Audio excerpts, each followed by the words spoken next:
Hello, everybody, and welcome to today's episode of the Empty Waiting Room. Today's episode is a strategy for direction, starting points, and receptive contexts. So, Nick, please introduce what we're talking about today. Thanks, Steve. Well, today's episode focuses on, for me, the three major foundations of a journey of change. The first is getting a strategy for direction. The second is working out the best starting points to develop a strategy. And then thirdly, what I call receptive contexts. And these are the best places and the best people to do the change work with. So I'm going to illustrate these three issues in conversation with two people, with Sean Reynolds, a long-time collaborator of mine and an independent consultant, by focusing on the application of my approach to writing bids to seek services and set up services. And in this conversation, it'll highlight the tension between getting something down in writing to show how the targets of a bid, how targets of a service are going to be met, but set against the need to scope the wider stakeholder relationships and understand the context. And in doing this, I'm also joined by friend Michelle Jeffrey, who I met while working on the privatisation of the probation service, and who's now a partnership manager of a major charity working with people who have complex needs. Now, Michelle reflects on her wide experience of how organisations best build partnerships to deliver effective service, and it's working out the best ways to get the emergent outcomes related to mission and to avoid various blind alleys in doing that. Great stuff. Well, I hope everybody enjoys today's episode. Thanks very much. Okay, welcome everybody to the next episode of the Empty Waiting Room. This episode is a strategy for direction, starting points, and receptive context. So, Nick, do you want to tell us what that's all about and introduce your guests today? Well, thanks, Steve. This episode of the podcast of the book is based on the first three principles of a model of organisational change, which, as you will know, is called the empty waiting room, and it's about working with people who have complex social needs. Based on a lifetime's work and research, I'd argue it's a manifesto for change that talks about a different way, a more radical way of delivering public services, one that's more citizen and customer focused and more attuned to their strengths and aspirations. I also argue in the book that it's a cheaper way than top-down hierarchical methods of delivering services. So it's very appropriate in the current economic climate. So just in terms of introducing this episode and exploring the first three principles of my strategy for starting a journey of change, a strategy of direction, I should say, is all organizations have a strategy, but this is particularly the strategy for change. In other words, what values will underpin that journey and what steps will we use to make the transformational change. The second principle about the importance of researching initial conditions and starting points is that chaos theory, which is part of the underlying scientific theory to my book, shows that just one minor shift in your starting point in a journey of change can mean that the strategy takes off in a completely different direction. Which makes therefore direction very difficult to predict. It makes it uncertain. And finally, receptive contexts are about those places, those people that can best help that conversation of change. So there's some fairly specific things, but I've just defined them at the outset. So it can kind of lead us into the specific area of discussion. And so Joining me today in this conversation about these principles are, firstly, Michelle Jeffrey. Welcome, Michelle. Michelle works now for a homelessness charity, and I first met Michelle in a partnership role when working for a probation service some years ago. So welcome, Michelle. And secondly, Sean, who I've worked with both. Again, we have a probation link, but Sean is now a freelance consultant, and we've worked recently on some assignments together. So welcome to both of you. Both of you, I think, will be able to contribute to this conversation about strategy, about starting points, and about receptive context, because that certainly brings partnerships into play. So, in terms of starting, um, to either of you, really, I don't mind who goes first, but in terms of starting points in a process of change, what are your key standouts from the book? What sort of things, and how does this relate to your experience? And both in terms of those three areas. Well, Michelle, do you want to have a go first? Okay, yes, I will, Nick, if that's okay. So I think it's worth saying that my experience so far has been across many different sectors. So I first spent 15 years in the private sector, working with HR departments of the world's largest banks. I then moved into a flagship community safety partnership, which by virtue of the title is very much about partnerships, working in the space between local government policy and police action.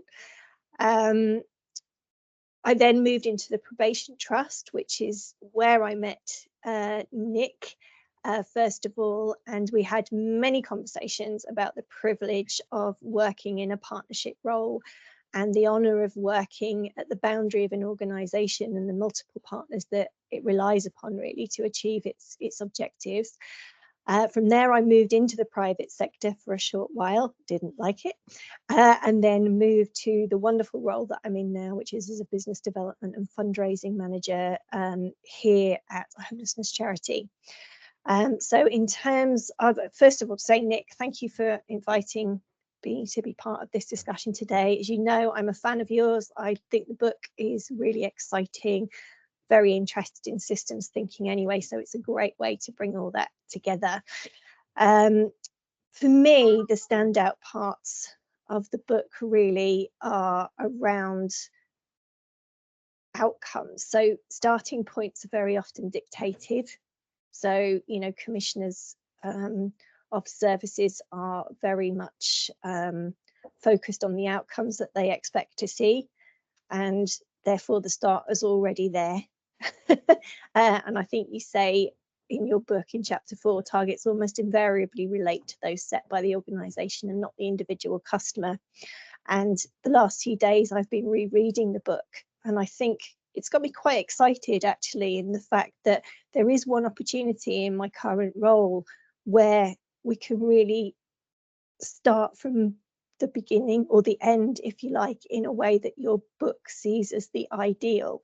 And that is in grant work and fundraising, because actually you're given an open book really to look at what from the grassroots level is needed in your area.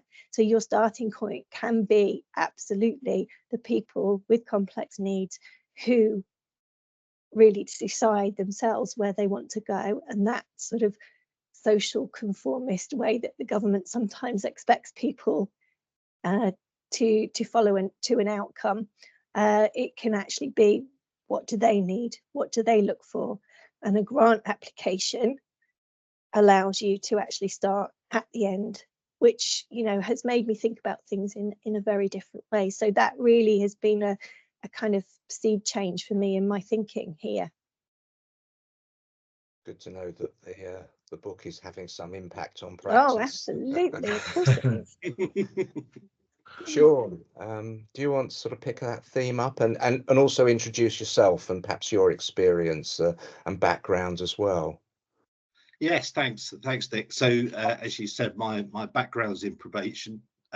working on the rehabilitation of offenders.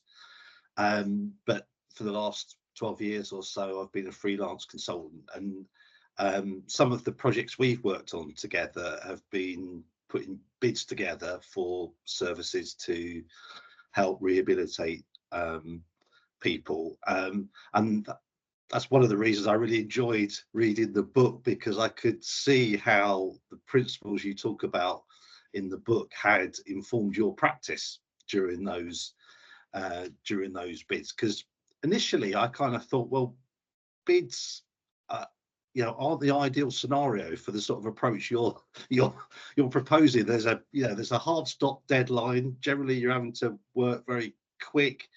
As Michelle said, outcomes are often set by the commissioner, not by yourself. You have to really understand what the commissioner wants to be able to write a good bid. Your own organisation that you're working with are probably quite interested in numbers, metrics, to make sure that you can hit the KPIs, so there won't be financial penalties. But then as I kind of read through the kind of stuff, I could see how you were adopting those principles. So, I mean, one example is just in terms of putting partnerships together to meet for the bid. And I noticed that you, rather than going straight to, well, what can you do to deliver this bid? It was more about what synergies have we got as organisations, what can we do together? And equally on that kind of starting point as well, I think when I've been bidding, I've been very conscious of what the commissioner wants and trying to understand what they really want so that you can translate it in a bid. But looking back, I can see that you were equally as interested in the organisation that we were working with and what their starting point was and how the cultures can kind of align. And also, I think the other, I suppose, that's why the book's helping my sort of future practice, is that I've always kind of felt under a bit of imperative under bids to try and make things really clear what we're going to do should we be successful, because that helps the bid writers put a bid together, and it hopefully kind of says to the commissioners what we're going to do.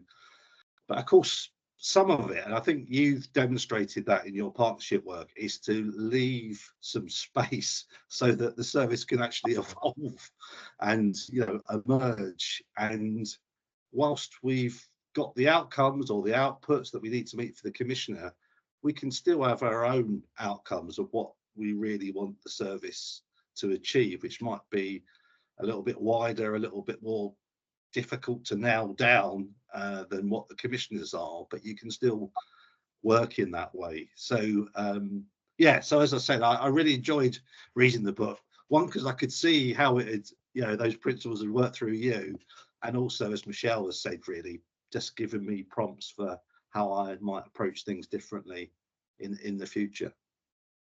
We've been having some very interesting conversations lately, Sean. You mentioned there about, you've got the outcomes of the commissioners, but actually within that, there are some valuable conversations to be had with the people that matter, and also the staff that are delivering on the front line about what they see.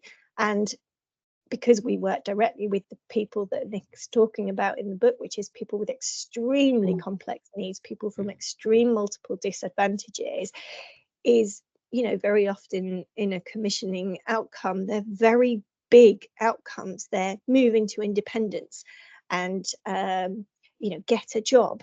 And actually, these people, you need to be measuring from, much celebrating much smaller building blocks, and that's what the staff really care about. That's what the individuals really care about. So the fact that somebody is washing their clothes twice a week is what our staff celebrate. It's not the fact that they've moved into a house that probably doesn't exist, actually. There isn't independence because there aren't properties for them.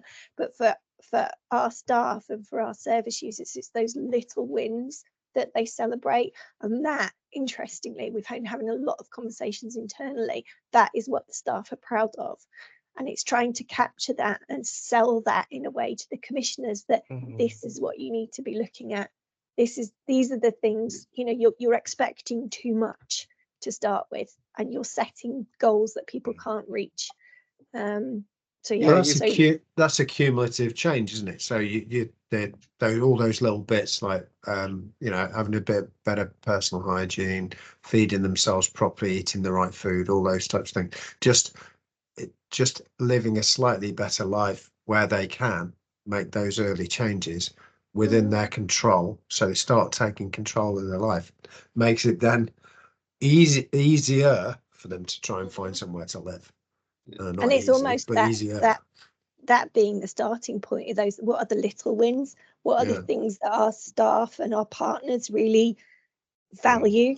And it's not those great big wins that are often unachievable because the system doesn't provide those big wins. You know? Yeah, you've reminded me, actually, it's another one of the opportunities of bidding, because though you're on a short time scale, you generally do make sure that you have some opportunity to speak to the future recipients of the service to understand what's really for them. And you get, I don't know if Nick would agree, I don't know if he would count this as communities of practice, but you put different people together in quite a focused, time restrictive way to say, you know, what can we do, you know, within these opportunities. And so you do get, I don't know if it is a community of practice, but you get a lot of sharing of ideas and priorities for people in quite a short time. But I wanted to ask Nick, actually, in terms of bidding and the timescales, do you feel that enhances the approach you're speaking about, or does it place some restrictions on it? For me, it doesn't. The time scale is not the issue.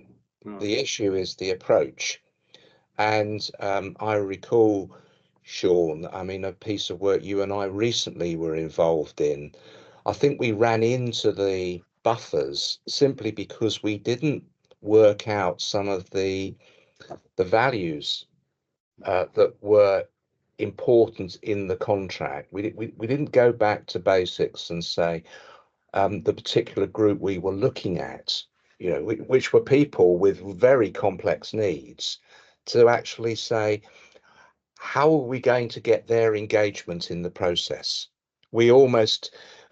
I just felt in many ways the approach in that particular bid, Sean, was one where we just saw people as units linked to some of the bigger outcomes that Michelle was referring to earlier, rather than saying, hold on, if we want to engage these people in a process, which I think we had a chance to do, we need to start focusing on the little wins. Some of the things, what do this client group value? Not what we value in our lives, but what are valuable things to them. And as Michelle said, it might just be learning how to wash your clothes. Because bear in mind, many of these people that we're referring to with complex needs have significant trauma backgrounds. So we can't suddenly expect them to act like when I say rational, almost rational in the sense, right, it's just a matter of sitting down doing a job application for you or something like that. We're working with people's behaviors, getting them to a starting point, because if we don't get them to a particular starting point, we then won't get the outcomes that the commissioner are looking for.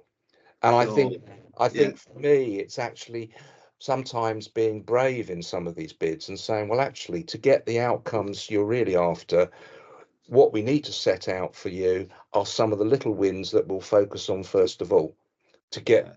And so I think so. It's not time, Sean, for me. It is those conversations, and they are communities of practice, because a bid is usually getting a group of people together who have, but it's who you involve in that. Have you got the right stakeholders involved in that conversation? And in my experience, we don't often ask the citizens or the consumers of that service, what will really work for you? We're almost afraid of asking that question because somehow that will complicate the problem, you know, the bid in front of us that we've got to respond to. So I think that's the way I'd respond to that question, Sean. Yeah, interesting. And so Michelle, obviously, like Nick's recounted an example where I think we found it difficult to kind of communicate the value of small wins to the organisation that we were, supporting. How do you kind of do that with commissioners? Because it sounds like you've had a bit of experience of trying to talk to them about the value. I think it's hard to kind of explain that without a slightly wider view. So the charity that I work for has grown very quickly over a short period of time. I mean, we're now bringing in about 15 million, and we've got about 450 staff.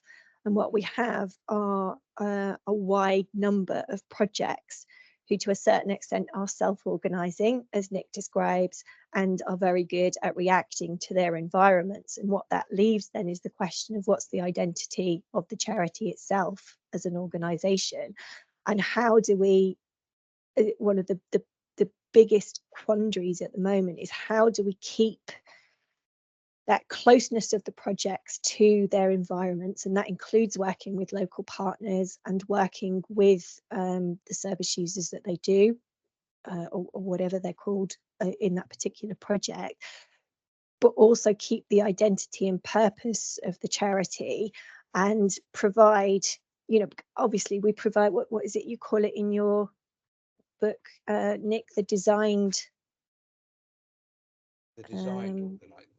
organisation as opposed to, so the policies, procedures, etc. But actually what we're interested in is how do we create those sort of conversations and that self-organization towards I forget your terminology again, Nick, but the where you draw them into the bowl, the values bowl that they create, the basin.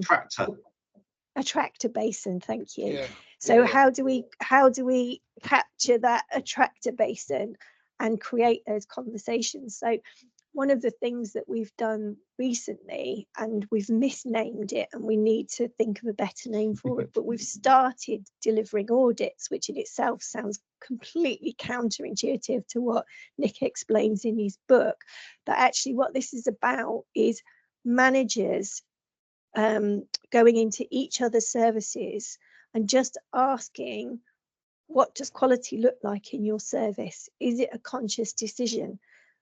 And capturing some of that stuff. And within that, there has been a lot of, so what works in your organization? So they're learning off each other, and every service is visited by 2 managers, and these conversations are starting. And what we're seeing is that the languages are starting to come together, cultures are coming together and mixing up, and people are discussing what they've seen in other services and taking things back to their own service. And it's a difference between what has been a conscious decision, how has that conscious decision been made in that service to deliver it in the way they have they involved their service users, can they articulate how they've used their service users?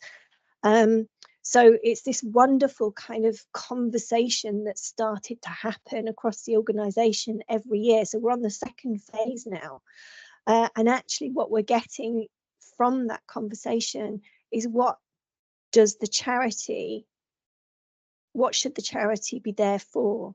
To provide these self-organising teams, if you like, to continue what they're doing. And, we're almost getting a shopping list, if you like, of how the organisation can support each of our projects rather than instilling our support onto them, if that makes sense. So these quick wins that we're discovering are so important to our staff. We're helping our staff then to tell those stories, if you like, to the commissioners. So when they complete their performance management reviews, we are almost force feeding those in case studies and talking about where partnership, we have a lot of partnerships with corporate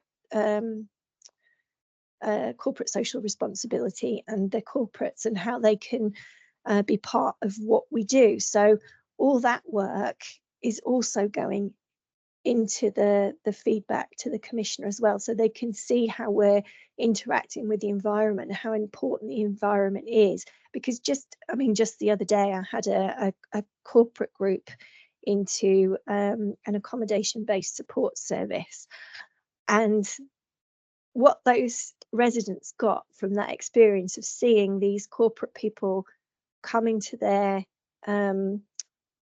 home donned in cleaning equipment, wearing PPE, cleaning their whole house.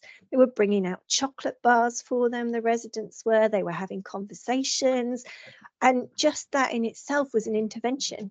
Do you know what I mean? It was so important to them. It was exciting. It was lovely. They, the corporates were learning what it means to be, homeless, and what it means to sorry, I'm going on a little bit, but I'm quite passionate about it, seeing those little No, no. things really happen. This is a bit of joining up different conversations there as well, isn't it? Because you're having the people we're trying to support talking all the way through the chain to the people who then are kind of funding the support, and they understand then this line of story. They understand the story. They've now got context of the story that they may not have understood, even though the story was told to them. They've gone full loop, and they go, "Ah, now I get it. Now the penny's dropped." It makes it a lot easier. And what the importance of your story shows, Michelle, it's a beautiful illustration of what I'm getting at in terms of talking about the strategy for change. It's not the designed necessarily strategy, the paper strategy that's on the website. Underpinning the way you're approaching that is a set of values that you as an organization have worked very hard at achieving. And then your incremental bits doing the audits, that's your way of achieving it. So audit in itself isn't a dirty word. It's just almost become a dirty word because it's been imposed top down. It's about almost penalizing people if you don't achieve a certain standard, rather than actually as part of a learning and development process, which yours is. So I think it's a beautiful illustration of that first principle, but also about, the two other principles here. You're doing that initial research, that initial conversation to make sure you are taking off in the right direction. You're working at your starting point, knowing that that's a strong base, and you're thinking about, where do we have those conversations? What you've done for me is you've had that last example. The corporates came to people's houses. It was on their territory. You weren't asking them to go to some massive glass office where they might feel uncomfortable. And that created the conversation, the relationships on which you build the change. So I think what you've done, Michelle, brilliantly in 10 minutes is illustrate for me those three principles, which are the starting point from which you then move on. And there's a limit to how you can control it. You can control some of the conditions around it. Fantastic. You can set up the opportunities. What happens when corporates meet homeless people? Who knows? It's a risk. But actually, often, we're not good at taking the right risks, in my view. And that's a really good risk to take. Sean, how does that play to some of your experience and background? How would you add to that? Yeah, I think from probation's point, when I started in probation, it was very much a kind of service that would be delivered to people, it was kind of the professionals sort of knew best. And I think over the course of the years, there's been more appreciation of the value of people with lived experience, working for probation, which didn't just very, very rarely happened when I started. And there's much more sort of belief in the importance of hearing those journeys. But I think there is there is more of a understanding of the importance of kind of listening and putting people together. I think the pressure under the current service is they're under such workload pressure. It's always easy to kind of think, well, maybe this stuff is the stuff that I just haven't got time to do. I haven't got time for those conversations, etc. So I think that's the risk at a time when public services are really tight for resources.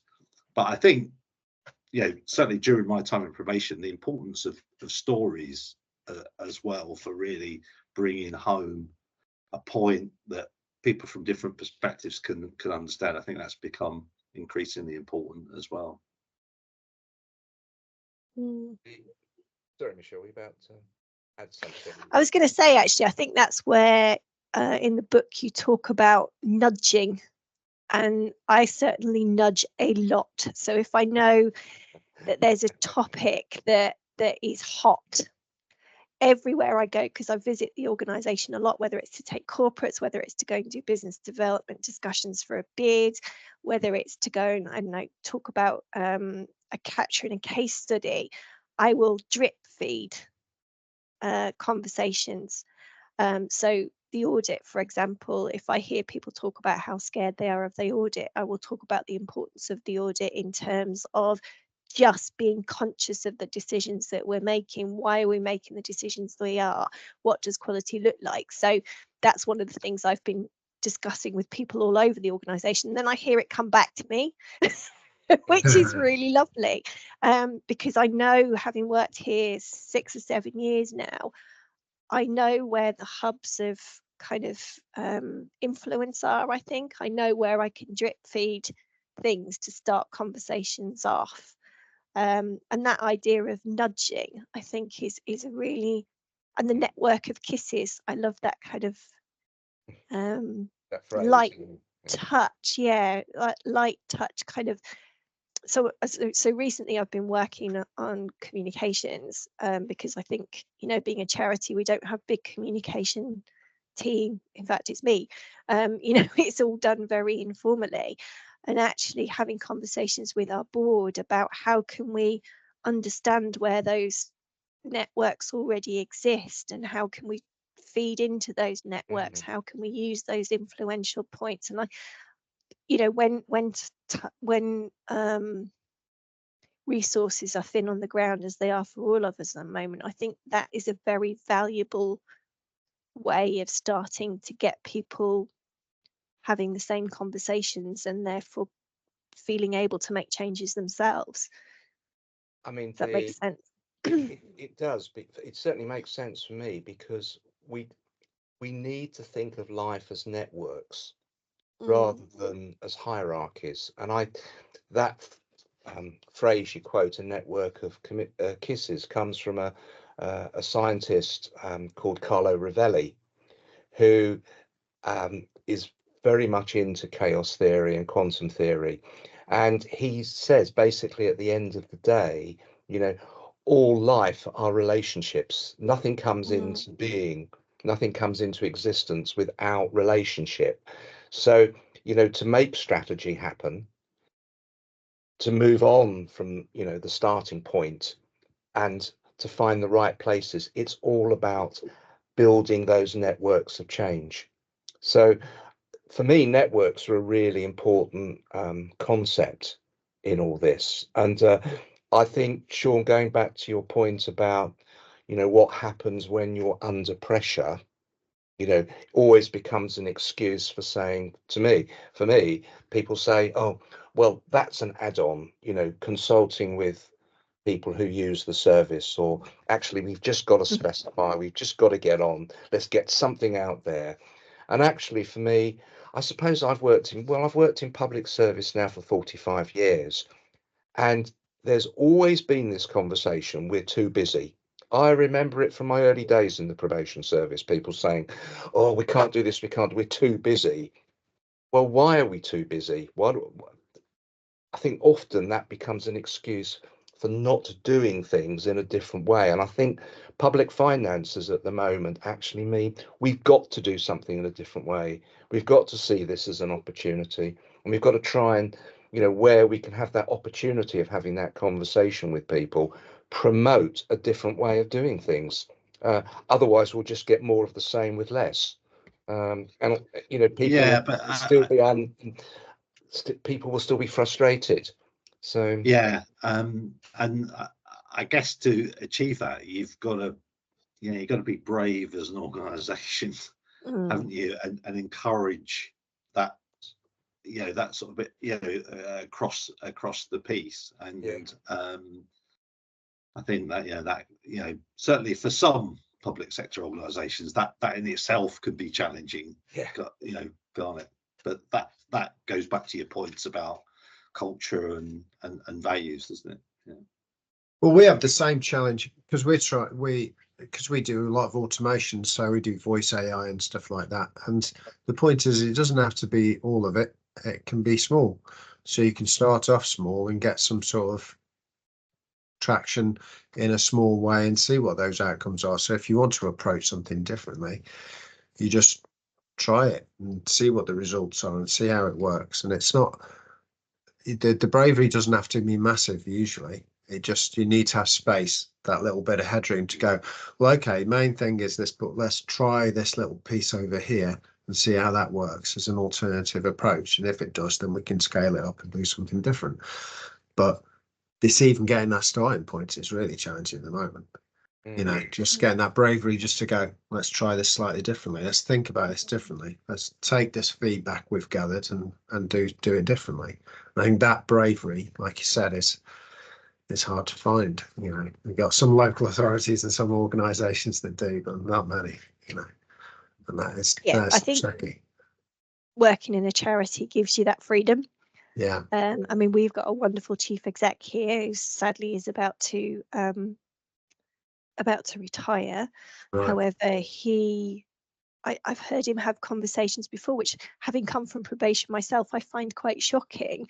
But I've heard him, say to his, members of his senior management team, okay, so this project hasn't worked, but we've got this resource around it. What interests you? What do you think we should do with it? What do you want to do with it? And I just think, blimey, that's a bit scary. But actually it's not, because that senior management team is so invested in the values and the people that we work for. He can give them that freedom. Some wonderful things come out of it. I mean, we now have our own service user and residents association here, and that was just we happened to get some funding from a corporate actually, and we said, let's give it a try, let's see what we can do. And over 2 years, it has grown so much to the point where the second interview for the current chief executive was with a panel only of those service user and residents association. And I mean, that was just a let's try it and see. And one of the senior managers ran with it. And, it's, they take part in the auditing that I talked about earlier. So they do, alongside that, they do their own bit with the service users and residents as well. So yeah, so those little kind of, let's see what happens. It's a slightly wider point, but for me, how do we bottle, Michelle, what you've described? Because it's one of the things I'm always conscious of is, why do we not have enough brave leaders willing to take a risk? And that must be something to do with the way we're inducted, the way we're trained in public services, which are all about restraint rather than vision and opportunity. So maybe as we sort of come towards the end of this episode, maybe both of you could reflect a bit on how we bottle what I call surfing a wave, which is, I think, the management skill that I think we need to train people in. It's not about how do you write risk assessments and, how do you write a strategy, but how do you, as a manager, work with uncertainty, work with potential rather, it's a different mindset, I think. So how do you bottle it and actually sell it and take it forward? I think that's my last question to both of you, really. It's my kind of challenge to say, how do we do it? I think working in that sort of way is very energizing, isn't it? To be given scope to try new things, and not get too hung up if they don't work straight away. It's a great environment to work in. And I think when I've been in that environment, my boss herself modeled that, not just in the way that she sort of treated me and gave me scope, but in her own, in the way she herself operated as well. So I think, it is, in fact, it has to, because you've got to see it through, haven't you? You can't say to people, yeah, give it a go, and then come down on them with a ton of bricks if it doesn't quite Absolutely. work out the first time. So you've got to model those values yourself and spread it through. And that kind of just avoiding the blame culture. And I think that certainly the challenge in the organizations that I know a bit better in terms of probation, obviously over the years, probation's focus in the kind of overall sort of public mind, and its overall sort of what it was said it was about, became much more dedicated to the management of risk rather than the promotion of rehabilitation. Obviously they're trying to do both, but over time, and partly this is kind of media and stuff as well, it feels like, and I think studies have shown that probation themselves feel like the emphasis on risk, as obviously is very important, but perhaps has gone too far in terms of shaping the whole delivery of the service, and that. So obviously it helps if you get back in right from the top, but I suppose just in terms of how you can make it work in your own sphere of influence, I think you have to kind of model it yourself, the willingness to take risks, and and enjoy new things and enjoy the opportunities. And I think you mentioned in the book something about managing at the boundary, where you're making time to speak with other people so that you can kind of communicate potential opportunities to people within your own organization as well. So that's part of the sort of modeling it, isn't it? Saying we can try things here. I guess you probably can't teach it to people. You just have to be in situations where you catch it. You've experienced it, and then you realize actually this is a way of doing things which is quite exciting and actually gets results as well. Michelle, any final comments from yourself?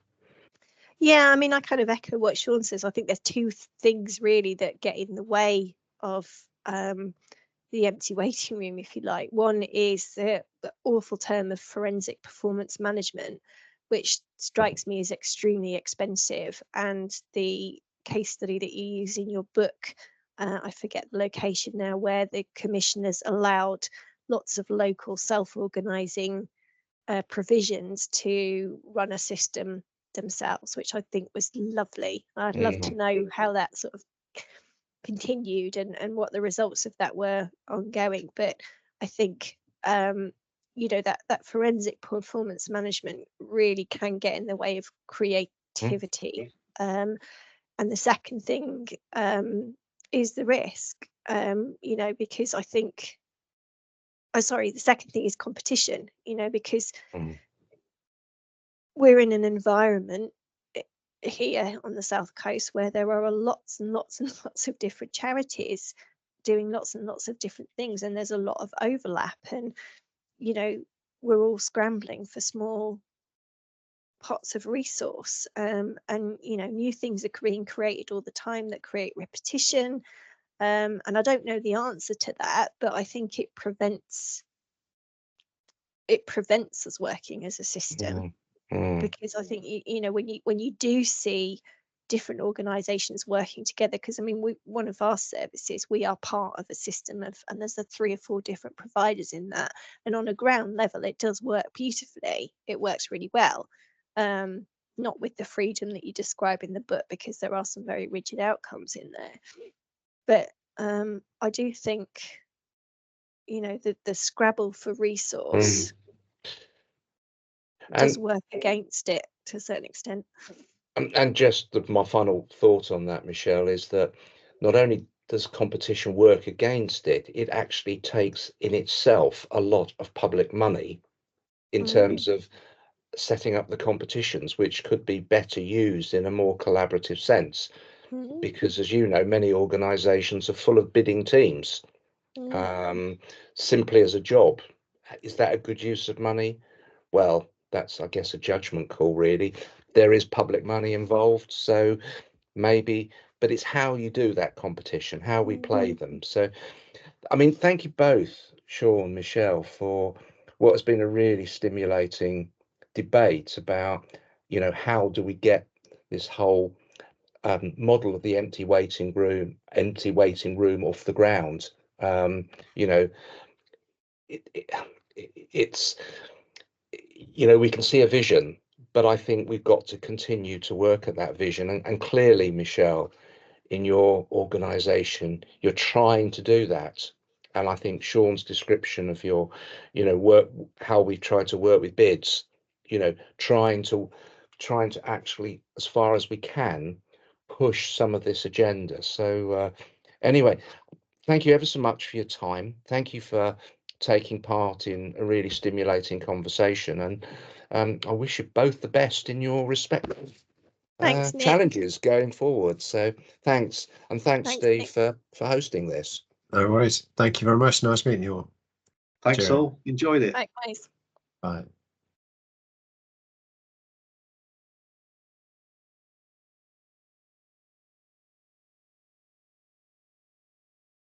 Thanks, Steve. Well, today we focused on the tension between the top-down approach often taken by commissioners in trying to drive what I would call a social conformist approach, balanced again what local communities would like to see and what they know works from their own experience. And we talked about how difficult it was to kind of balance these two tensions. And we talked about this both at bid stage with Sean, with our experience of doing bidding, but also in service delivery work, and kind of emphasising that competitive tendering by authorities doesn't help deal with this balance.